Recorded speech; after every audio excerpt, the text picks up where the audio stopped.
Listen to me. You have been given an opportunity. You have been given an opportunity of a lifetime. And if you think you're going to blow up, if you think you're going to get to the next level by luck, you got another thing coming. You're not going to go through life and get everything you want all the time. And you need to learn to be happy anyway. You need to trust God. If that's what God wants you to get, then He'll get it to you. And if it's not coming to you right now, then just be a happy camper anyway. Opportunity comes in chaos. A chance to stand up, a chance to get it right, a chance to make a U-turn. It may not be for everybody. It is how you perceive the chaos, whether you determine it to be opposition or opportunity. The process, the little steps that make a mile, it is not the destination. It is the things you learn along the way. It is the people who beguiled you and tricked you that make you wiser. Wisdom is made out of the stupid things you did before you got it. Don't miss it. That process is invaluable to you getting there. Does that mean that you have to be my age before you get there? Absolutely not. But it does mean that you don't go from thinking a thought to producing an idea without pain. The gestation period is critical. Gestation creates formation. By not being prepared, you make the choice of getting caught in some of life's unpleasant circumstances, failures, personal losses. By not being prepared, it's your choice. Now here's the other side of it. By being prepared, you increase your chances of success. Some people tend to blame others for their mistakes. Concentrate on the work at hand and demand of yourself the discipline to stay focused. If you have a long list of things to get done within a day, do the toughest ones while your concentration is at its peak. Learn your body's rhythms and do the jobs that need the most concentration when you're able to do them best. Use your discipline to keep your mind in line. When you recognize the need to concentrate more, when you recognize this need, it will come easier and easier. Focused concentration can become a habit. Make your mind pay attention. Discipline yourself to be where you are. Work at work and play at play. Don't mix the two. I know people do things that hurt you.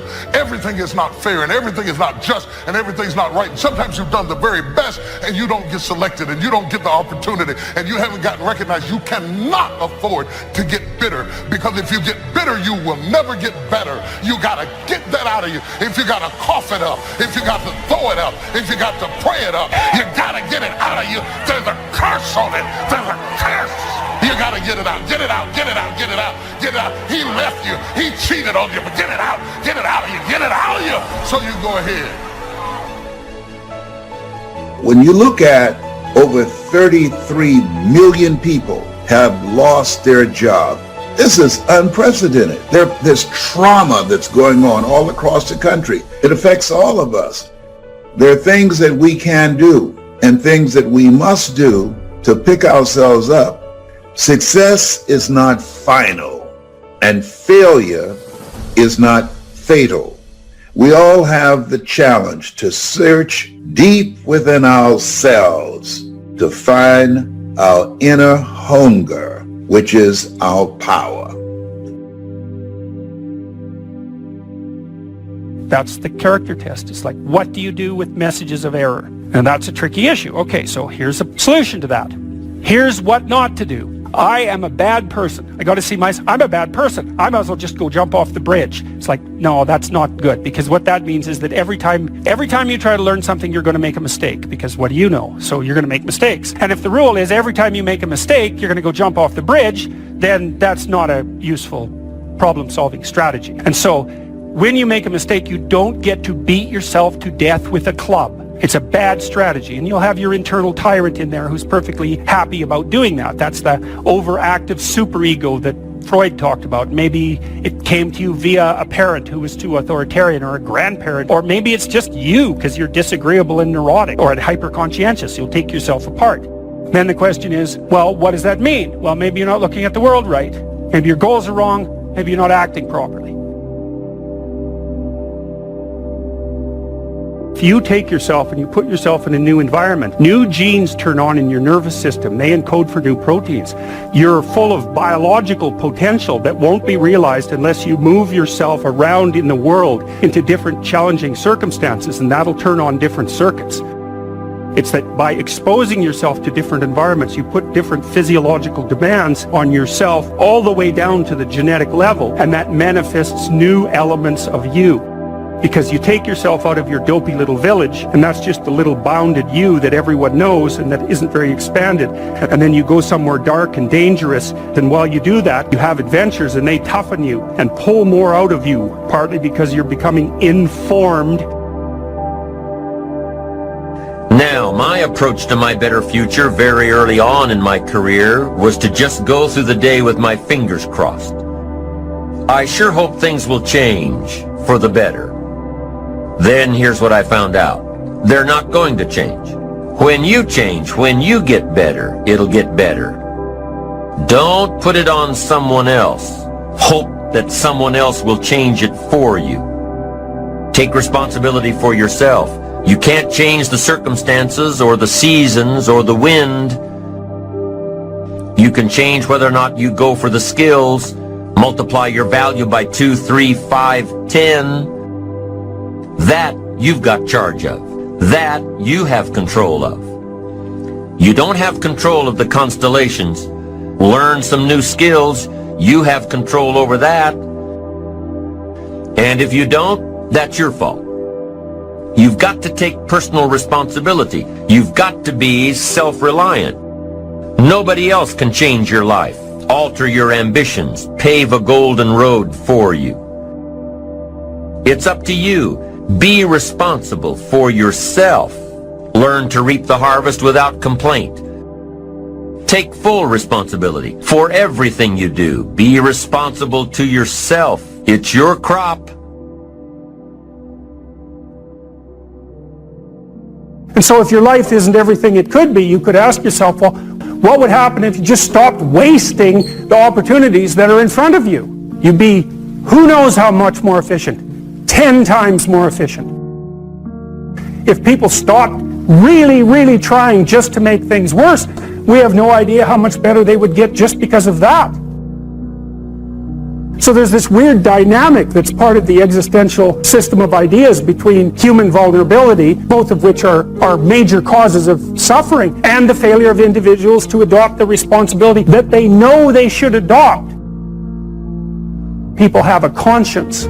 It's this feeling or voice you have in your head just before you do something that you know is stupid, telling you that probably you shouldn't do that stupid thing, but you go ahead and do it anyways, and then, of course, exactly what the conscience told you was going to happen inevitably happens, so that you feel even stupider about it than you would if it happened by accident.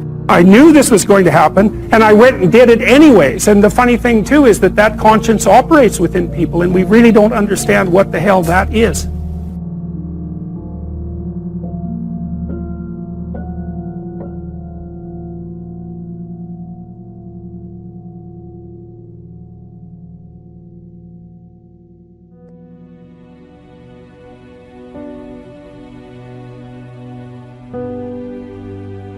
First, learning the power of purpose. A person who has purpose in their life, they have something to go for, some meaning. One writer described it, for some people it becomes a magnificent obsession.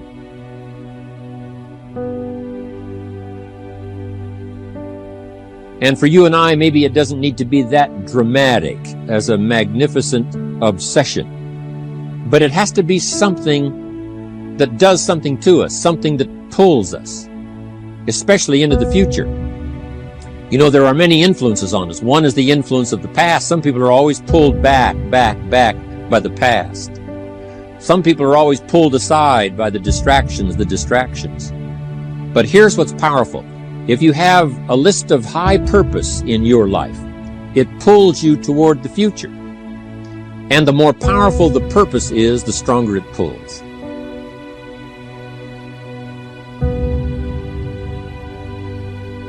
And here's the other great advantage if you have purpose for the future. It pulls you through all kinds of challenges and all kinds of difficulties. If you don't have these strong purposes for the future, it's easy to get swallowed by a bad day. It's easy to be almost annihilated by a poor month. And it's easy sometimes to almost disappear beneath the waves of a year that goes backwards if you don't have something to pull you beyond that year. So if you want something to pull you through all kinds of challenges, all kinds of difficulties, and things that come at you, you got to have something on out there, beyond today, beyond next week, beyond next month, beyond this year, that pulls you into the future.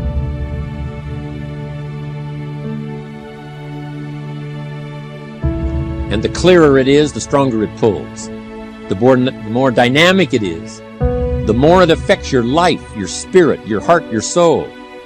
It also creates imagination. It gets your mind working on how to achieve that purpose. And if your mind will work, and if your heart works, and if your spirit works, and if you have good input, like good ideas, I'm telling you, there isn't anything you can't accomplish.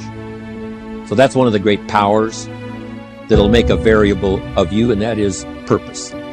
Here's the next one, self-confidence. Where does self-confidence come from? And this is the best advice I can give you on that. Not neglecting, first of all, the small daily disciplines.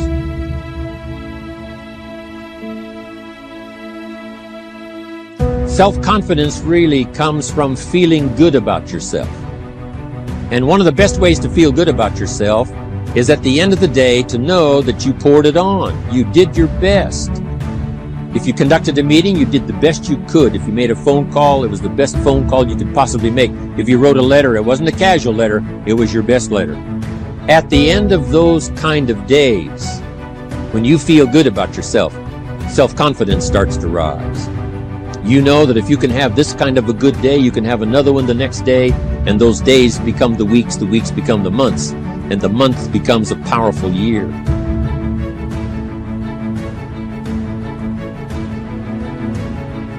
Self-confidence comes from the lack of neglect.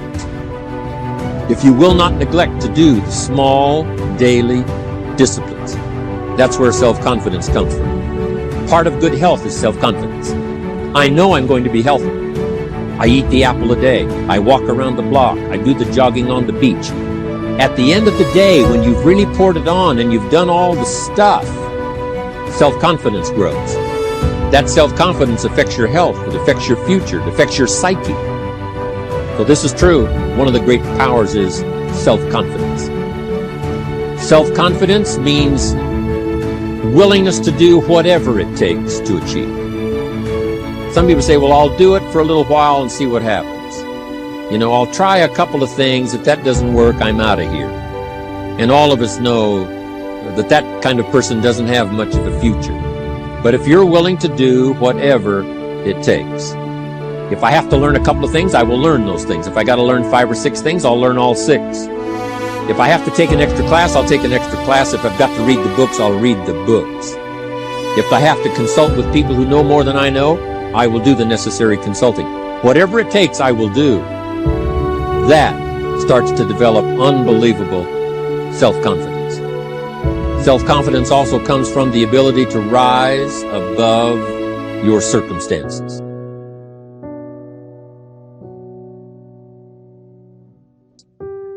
To rise above what happens, the petty little things, the discouraging things that would sink everyone else's ship except yours, that would cause someone else to quit early in the day, but you keep going. That kind of willingness to overcome all circumstances, whether it's the little challenges or the big challenges. If you're willing to do that, I promise you, this kind of power will work for you, and in you, the variable, it'll make a difference. The third on the list I had was enthusiasm.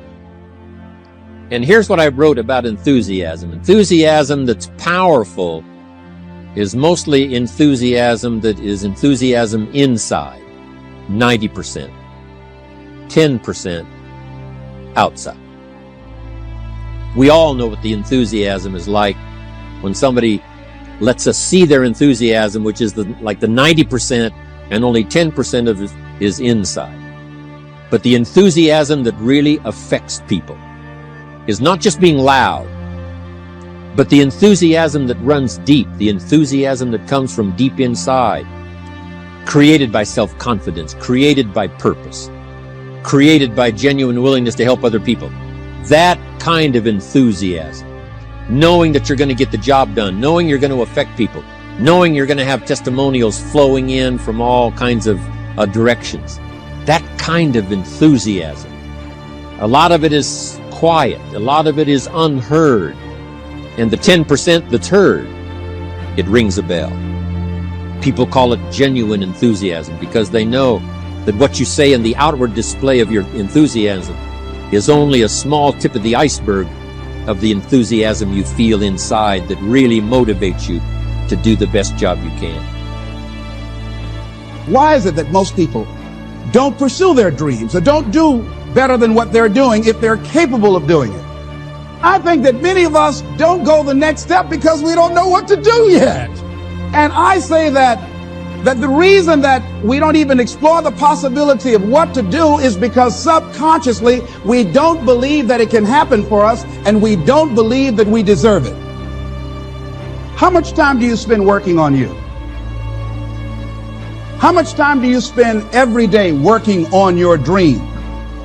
In the last 90 days, how many books have you read? In the last year, what new skill or knowledge have you acquired? What kind of investment have you made in you? So I'm saying that as you begin to look at where you want to go, if you want to make it today, and things are changing so fast, you have to literally run to stand still. I'm saying that you've got to make some conscious effort to begin to work to develop you. Here's something else. Most people are not living their dreams because of fear, ladies and gentlemen. I was in Columbus, Ohio yesterday speaking for a particular Ohio department. A young lady named Karen who greeted me, who organized the event. Very talented, very skillful. And she was talking about she wanted to become involved in the consulting business. I said, why aren't you doing it? I said, you have the abilities. I said, you're not here because they like you. You're here because you're doing the job. You're making things happen. And she came up with all kinds of ideas, but finally she said, I guess I can't see myself doing it. I guess I'm afraid. Fear, limited vision, and lack of self-esteem is what keep most people doing things they don't want to do. I flew from Columbus, Ohio to Denver, Colorado to a major communications company. And the person that picked me up at the airport told me about the fact that the company was planning on having a major downsizing. And they offered some of the employees there an early retirement, and some of them will earn as much as $300,000. And they said, this is the last time that you can take this offer. If you don't do it when we have the downsizing, you might be among those who will lose their jobs, and all you will get is your severance pay. And only 50% of the people who were eligible to take the $300,000 took it. The others were afraid to take a chance on themselves. The others couldn't see themselves beyond that company. They couldn't see life after that company. The same reason that people stay in relationships where they're abused or they're unhappy or it's unfulfilling. They can't see themselves beyond that relationship. They can't see themselves enjoying life without that person. They think that this is all that they can do. The same reason that people get stuck at a certain level in life. They can't see things being better for them. And they think that this is it and this is all they deserve. This is all they've ever seen. It's been passed on to them. And they think that this is it for them. Oh, no. I was looking what Dr. Blanton, Smiley Blanton, who is a colleague of Dr. Norman Vincent Peale, what he said about fear. He said, fear is the most subtle and destructive of all human diseases. Ladies and gentlemen, fear kills dreams. Fear kills hope. Fear put people in the hospital. Fear can age you. Fear, ladies and gentlemen, can hold you back from doing something that you know within yourself that you're capable of doing, but it will paralyze you. and it seemed like you're in a hypnotic spell. And I ask you a question, what is the benefit? What's the benefit of allowing fear to hold you back? What's the benefit of giving up on yourself, of not stepping out on life and taking life on? What is the benefit for you? What's the plus in that? It's one of the things I had to ask myself. So I didn't want to make any mistakes. I wanted everybody to like me. I wanted to be perfect the first time I did something. It's not going to happen. You're going to make some mistakes. You're going to hurt some folks' feelings. You're going to create some enemies whenever you decide that you want to begin to take life on. You've got to ask yourself, how long am I going to allow this to hold me back? I like what Zig Ziglar says. He said, fear is false evidence appearing real. That is an illusion that we create in our mind. It is a state of mind that can be changed. So let's look at how we can begin to take some steps to restructure that fear, to begin to expand our visions of ourselves, to begin to increase our self-esteem. Webster said that self-esteem means confidence and satisfaction in oneself. Look at your life right now. Whatever you've done up to this point in time, your life is working. Whatever you have produced, it came out of you as a result of the kind of person that you have become. It's a result of your choices. It's a result of your consciousness. Now you have to ask yourself, are you satisfied with what you have produced? Is this what you want? Would you like for things to be better than this? Do you believe that you deserve better than this? Or are you content? This is it. You don't have to do anything else. That you've already resigned yourself in life and say, well, I'm happy. I'm not starving like the people in Calcutta. Are you allowing yourself to get off the hook like that? Or do you believe somewhere in the back of your mind or in your heart that there's some other great work for you to do? There's something else that life has for you. And that's why you're here. How do we handle this fear factor? How do we increase our self-esteem? You have to begin to fortify yourself. How do we do that? I believe that you have to begin to consciously monitor your inner conversation and start talking to yourself. Start building yourself up. Sometimes the only good things you will hear about you are the things that you say to you. Young lady that was in the audience this afternoon said to me, I told myself yesterday for the first time, I'm proud of me. And she said, I felt good about that. So I'm saying learn to be your own booster. Start building yourself up. Start encouraging yourself. Start saying, I can do this. I can make this happen. When I started thinking about becoming a speaker, I said, yes, I can do this.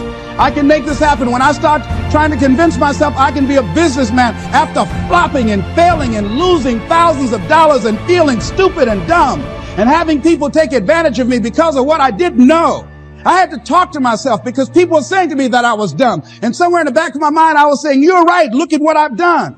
I had to say, no, Les. Hey, come on, man. Get yourself together. You can handle this. You just haven't figured it out yet. It's all right. This is your training period. This is the tuition you have to pay for what you don't know. You can do this. Other people have done it. It doesn't take an Einstein. Get you some people that can teach you some stuff that you don't know. Get you some people that have done it successfully and learn from them. Take some seminars, workshops, read some books on how to manage a business. Change the way you see yourself and begin to tend to the personal details. Understand that nobody's going to take care of your business better than you. And when I start changing that kind of mindset of beating myself up because of my mistakes and start looking at the possibility of my doing better, of my making the adjustment that would enable me to do what I want to do successfully, things begin to change. And I'm saying, stop beating up on yourself. You do it. I know you do it. I've done it. It's a natural inclination for us to put ourselves down. See, we are born negative, I think, in a negative consciousness because we live in a negative world. See, you don't have to teach children to lie. They'll lie automatically. Did you wet in your pants? No, I did not. Well, what is that? I don't know. You don't have to encourage kids to misbehave. They will do it by themselves. You don't have to encourage them to do the wrong thing. They will do it automatically. You have to correct their behavior. So I'm saying that we have to work through the challenges of life in learning how to begin to work to fortify ourselves. Begin to guard your mind against negative programming, like turn off the television. Don't watch the news. Don't watch it. I think that more people have a sense of hopelessness and anxiety about life. If you look at the news, you cannot feel good looking at the news. You'll be scared to death. You're scared to go to sleep. I mean, it turns your power down. You've got to be conscious of that. Don't pick up the newspaper and read it. No. Just try this. Just experiment with yourself. Now, if your job depends upon you knowing certain things, let somebody tell you just about those things. But start filtering the stuff you allow to come in your mind. You know that song you used to say, don't let nobody bring you no bad news. I tell my staff, look here, don't tell me any bad news while I'm on the road. Let me handle it tomorrow. I don't like anybody to tell me any bad news at night before I go to sleep. I can't do anything about it anyhow. Why let me go to sleep with that on my consciousness? No, and my staff, they know that. Say, let it wait till tomorrow. And I have a period of time. Tell me bad news between 10 o'clock and 12 noon. After I prayed and meditated and read my books, I'm fortified, I'm ready to handle it. I deal with it and then I'm out of there and I'm going on to something else. So you've got to guard the kinds of things that you put in your mind. See, if you don't program your mind will be programmed, because human beings are goal-oriented. That's why we die of broken hearts early. That's why we're running through life to early graves. We're going through life, ladies and gentlemen. And I think that Henry David Thoreau said that most men live in quiet desperation. Most of us go through life running scared.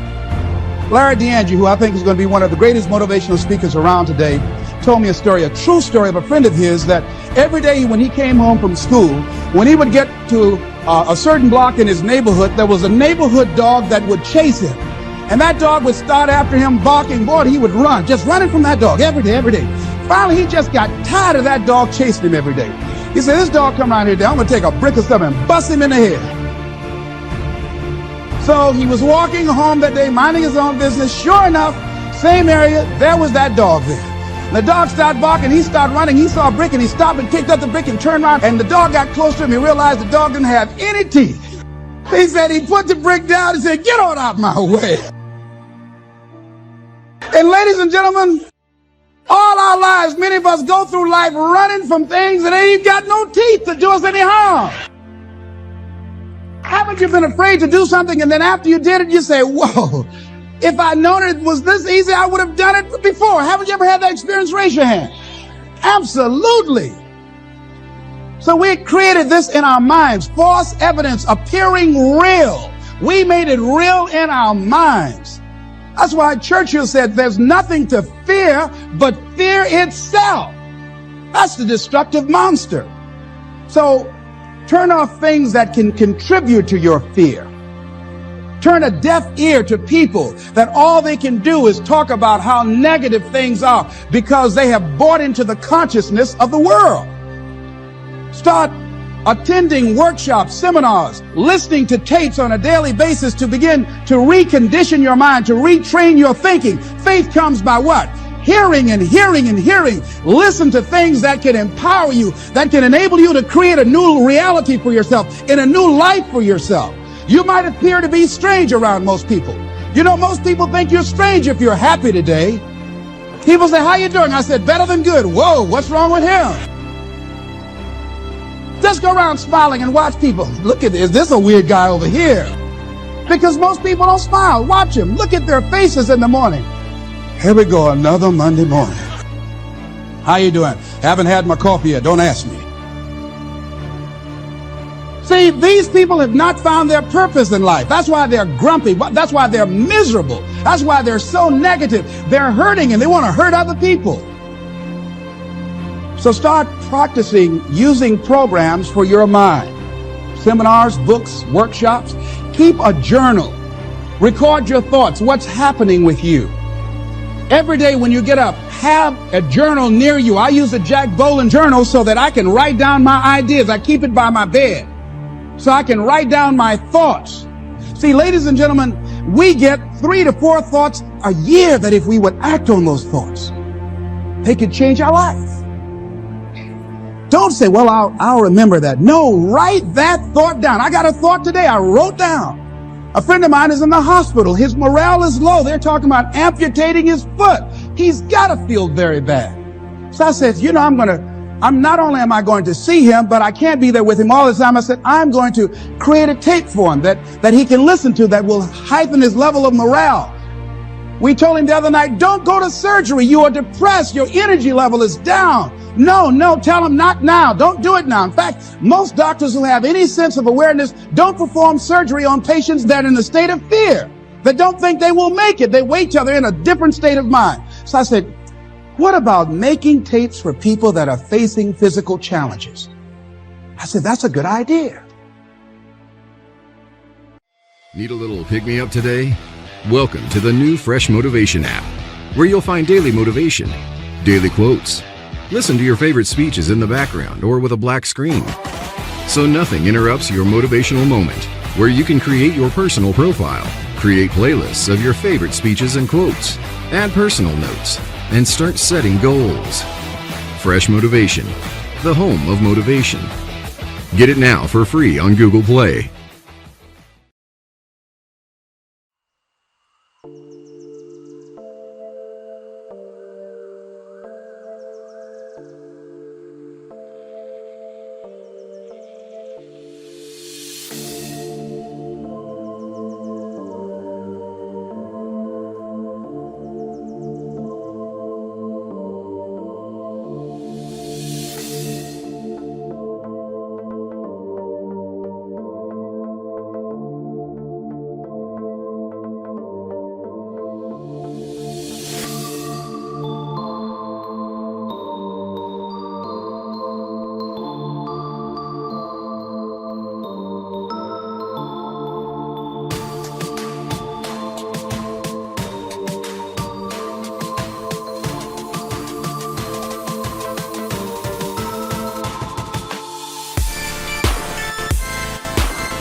hypnotized.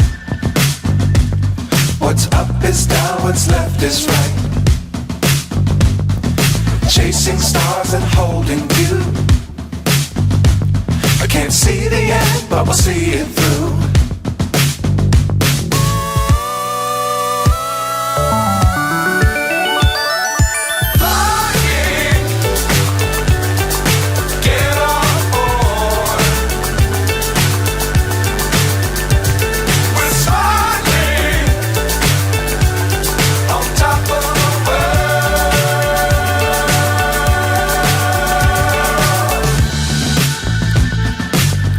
Times don't fly too high.